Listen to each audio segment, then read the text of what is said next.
Good evening. Tonight we are going to discuss working Skyclad and whether you should or shouldn't. So first let's discuss what Skyclad means. It means quite literally to be clothed by the sky. In other words, nude, in your birthday suit, where you are wearing not a stitch of clothing. There are many individuals and groups who embrace this practice, and that is perfectly valid. There are also people who do not wish to practice Skyclad, and that is fair as well. So let's talk about why some people or groups decide they would like to practice Skyclad. One of the reasons often given is that you can encourage energy to flow more freely if it's not basically being blocked by the clothing you wear. Alright, so that is one argument, that if you remove your clothing, especially fibers that are not natural fibers, then you are not impeding the flow of energy as you work with it. That's a valid belief. It also might be expressing the idea that the naked human form is not something to be ashamed of. And it's not. Whether you practice Skyclad or not, your body is your own. It exists and it's not shameful, whatever size and shape it comes in. So this is another example of a good reason that some people will wish to practice Skyclad. They're not ashamed of their body and they don't mind practicing magic unclothed. They might even just be more comfortable that way. And for some groups, they like the idea of Skyclad because differences in income and social status disappear if everyone is naked. That's just the way it is. Now, the same thing can be accomplished by ritual robes, and it's the reason why schools have uniforms and why military members all dress alike and things like that. One of the reasons we have things like uniforms or have things like ritual robes is it does equalize everyone. So one of the reasons. There are other reasons why uniforms exist, such as identifying people and stuff like that. But one of the reasons is it puts everyone on a level playing field. And that is not incorrect. You can certainly work Skyclad if you choose, but it's not a requirement. Please don't let anyone tell you, whether you are a witch, whether you are Wiccan, whether you are a pagan of some form, do not let anyone tell you that your practice is invalid because you happen to wear clothes. You are allowed to wear clothes. You're also allowed to go naked. So if you are choosing to go Skyclad, again, you are valid. That choice is yours to make. Now, I can't tell you whether you should go Skyclad or shouldn't. That's a comfort level. If you are comfortable being nude, either by yourself when you're practicing alone or with a group or with your spouse or your romantic partner or your friend, that is entirely up to you. What I do want to talk about is being pressured to do it. So in some groups, you can only join that group if you practice Skyclad because everyone goes Skyclad. That's fine. But if you're not comfortable, you shouldn't be pressured into doing it. It's all right for a group to say, this is how we practice. It is not all right for them to tell you you're not valid because you don't wish to do the same.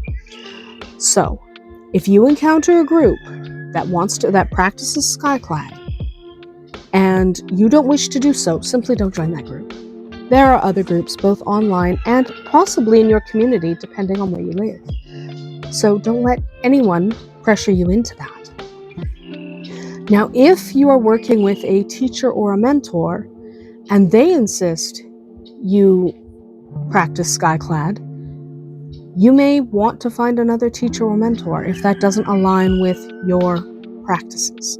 It's all right for you to tell your mentor, you know what, I am not comfortable with that part, let's move along. And a good teacher or mentor will absolutely listen to you and will immediately move on and will no longer press practicing Skyclad. They will have heard you the first time and will move on with their day. And they will move on to the next lesson.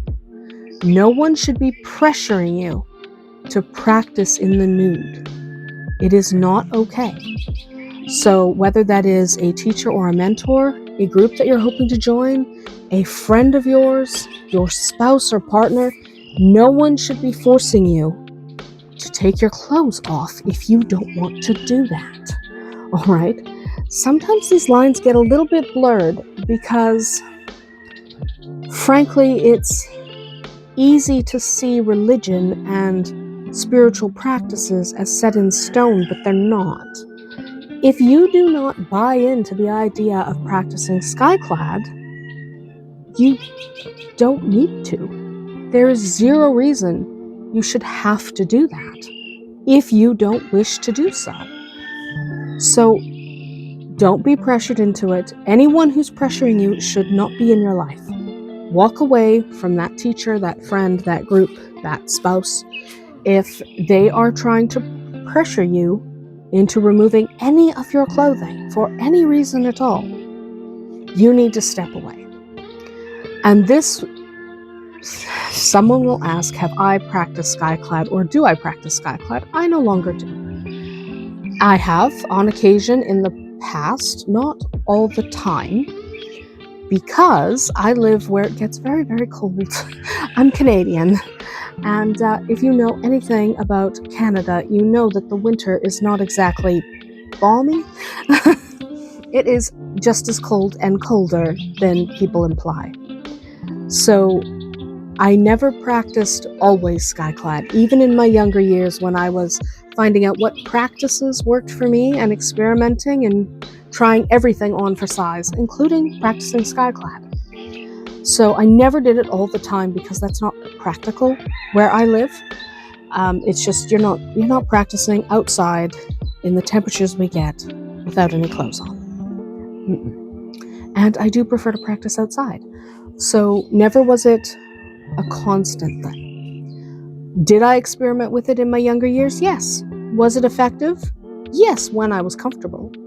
When I was not comfortable, it was less effective. Your state of mind, your comfort level, how well you are able to focus on what you're doing matters more than almost anything. And if practicing Skyclad distracts you, makes you feel uncomfortable, makes you feel vulnerable, makes you feel scared, then it's not helping you and it's something you should discard. So yes, it is almost a requirement for a lot of different groups, for some different groups. You don't have to do it. And if you're a solitary practitioner, you get to decide anyway. Even if you are a solitary practitioner who follows a tradition that typically practices Skyclad, you can simply choose not to. If you are a solitary witch, solitary Wiccan, you just cannot do that. You can just opt not to do so. So make sure you are safe and do not let anyone pressure you into practicing Skyclad. It is a perfectly valid practice if you choose to do so. If you practice Skyclad, I am happy for you and it works for you, great. It worked for me as well. It did. When I did it, I obviously couldn't do it all the time. It works. There is some value in it, but that value is immediately overshadowed if you do not feel safe and comfortable. So do what is right for you when it comes to practicing Skyclad or wearing something special or dressing in jeans and a t-shirt. We will talk more about ritual robes and other things you might choose to wear next week. This week, I just wanted to address the possibility of going Skyclad, and if you wanted to, go ahead, give it a try. If it makes you vastly uncomfortable, maybe don't. All right? That is about it for us here today. Blessed be.